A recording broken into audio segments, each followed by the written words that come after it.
move on to our next story. Israel's Defence Minister Israel Katz has ordered military strikes on Tehran, accusing Iran of violating a ceasefire announced earlier by US President Donald Trump. Katz says he instructed the army to intensify operations against regime targets and terror infrastructure in Tehran, calling Iran's actions a blatant violation of the truce. Iran, however, denied firing any missiles. State-affiliated Noor News quoted Iran's armed forces as saying no missiles had been launched towards Israel in recent hours.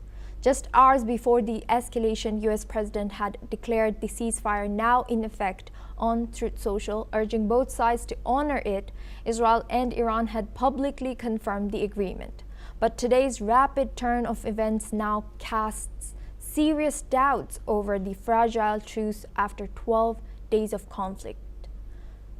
Tensions from the Israel-Iran conflict are rippling across the region, prompting strong condemnations and urgent calls for restraint from neighboring states and global powers. Saudi Arabia strongly condemns Iran's attack on Qatar, calling it a violation of international law and an unjustifiable act of aggression. UAE denounces Iran's strikes on Al Udeid Air Base, calling it a breach of Qatar's sovereignty and a threat to regional security. Oman blames the escalation on Israel's yesterday's June 13th strike on Iran and calls for restraint.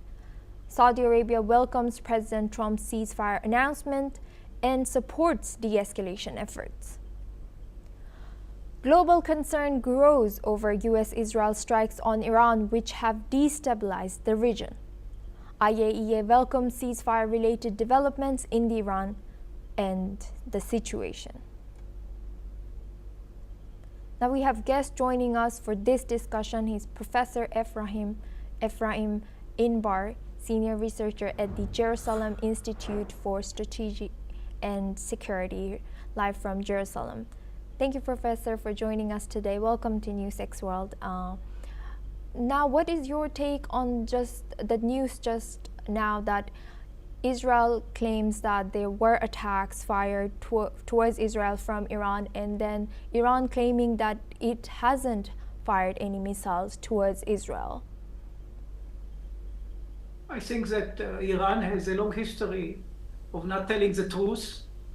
And its last statement about not shooting, launching missile to us is another example of this dire record. Israel will not turn the other cheek. If we are attacked, we'll respond. That's simple. And we have plenty of targets yet left in Iran. Just to remind you, the oil infrastructure is very combustible. And there are other targets in Iran that we can take, particularly since Israel has acquired air superiority over the skies of Iran. And I would suggest to the Iranian leaders to use more caution when challenging again Iran, although I'm fully aware that they have not given up their genocidal intentions against the Jewish state.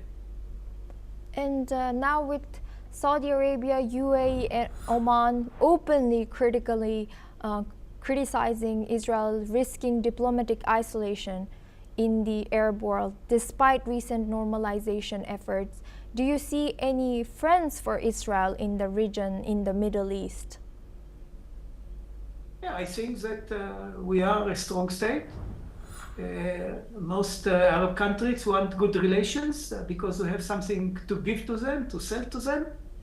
This is the nature of international relations, and I want to remind you and the audience that since the brutal attack of Hamas on October 7, 2023, no country, no Arab country has severed its diplomatic relations with Israel, and quietly they're supporting the goals of the Israeli war against Hamas, as well as the war against Iran.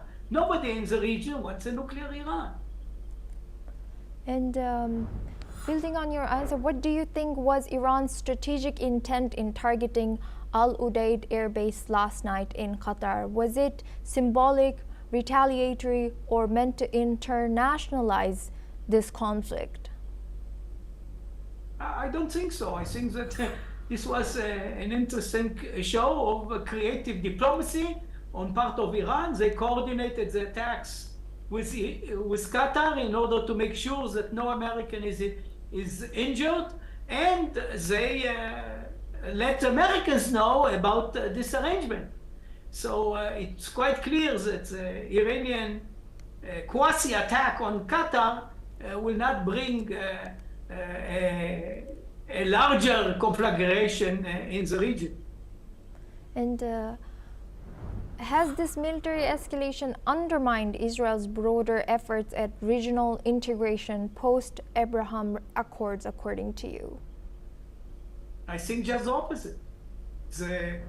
After our deterrence has been greatly eroded on October 7, we have regained deterrence by beating Iranian proxies, Hamas, Hezbollah. We neutralized the air defense of Iran and hit strongly their nuclear infrastructure. We decapitated the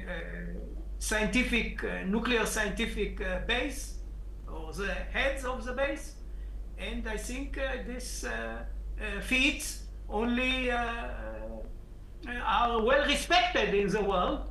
As the German Chancellor said, Israel is doing the dirty work for us.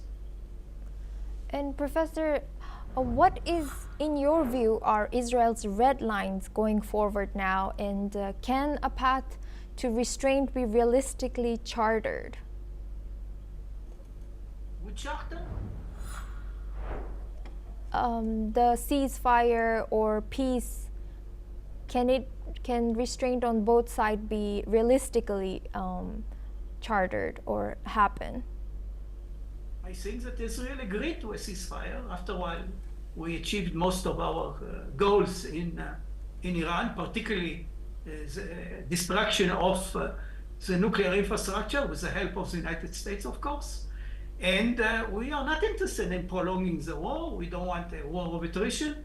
And we are ready to sit quiet, unless provoked by Iran.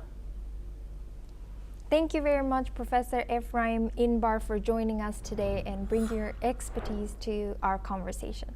Now we move on to our next story. A fierce war of words has erupted